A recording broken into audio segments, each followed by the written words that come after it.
আমি কিরকম ভাবে বেঁচে আছি তুই এসে দেখে যা নিখিলেশ। এ কি মানুষ জন্ম, নাকি শেষ পুরোহিত কঙ্কালের পাশা খেলা? প্রতি সন্ধেবেলা আমার বুকের মধ্যে হাওয়া ঘুরে ওঠে, হৃদয়ে কি অবহেলা করে রক্ত। আমি মানুষের পায়ের কাছে কুকুর হয়ে বসে থাকি, তার ভেতরের কুকুরটাকে দেখব বলে। আমি আক্রোশে হেসে উঠি না। আমি ছারপোকার পাশে ছারপোকা হয়ে হাঁটি, মশা হয়ে উড়ি একদল মশার সঙ্গে।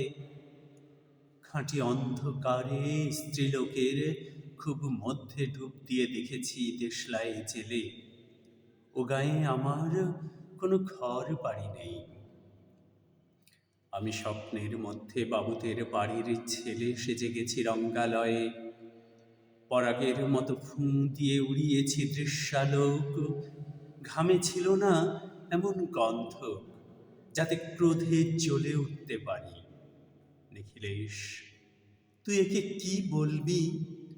আমি শোবার ঘরে নিজের দুই হাত পেরেকে বিঁধে দেখতে চেয়েছিলাম যিশুর কষ্ট খুব বেশি ছিল কিনা। আমি ফুলের পাশে ফুল হয়ে ফুটে দেখেছি, তাকে ভালোবাসতে পারি না। আমি কপাল থেকে ঘামের মতন মুছে নিয়েছি পিতামহের নাম। আমি শ্মশানে গিয়ে মরে যাবার বদলে মাইরে ঘুমিয়ে পড়েছিলাম। নিখিলেশ, আমি এই রকম ভাবে বেঁচে আছি।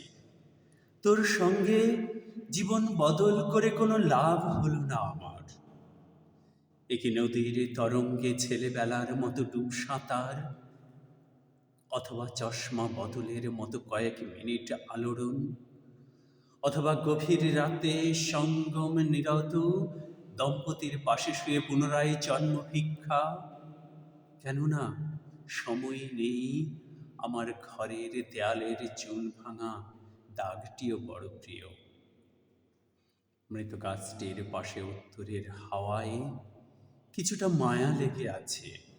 ভুল নাম ভুল স্বপ্ন থেকে বাইরে এসে দেখি ওই পোকায় খেয়ে গেছে চিঠির বান্ডিল। তবু অক্লেশে হলুদকে হলুদ বলে ডাকতে পারি।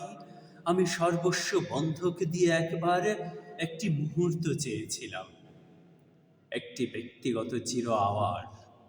ইচ্ছে ছিল জানাবার এই বিশেষ কথাটা তোকে। তবু ক্রমশই বেশি করে আসে শীত। রাতে এরকম জলতেষ্টা আর কখনো পেত না। রোজ অন্ধকার হাতড়ে টের পায় তিনটে ইঁদুর।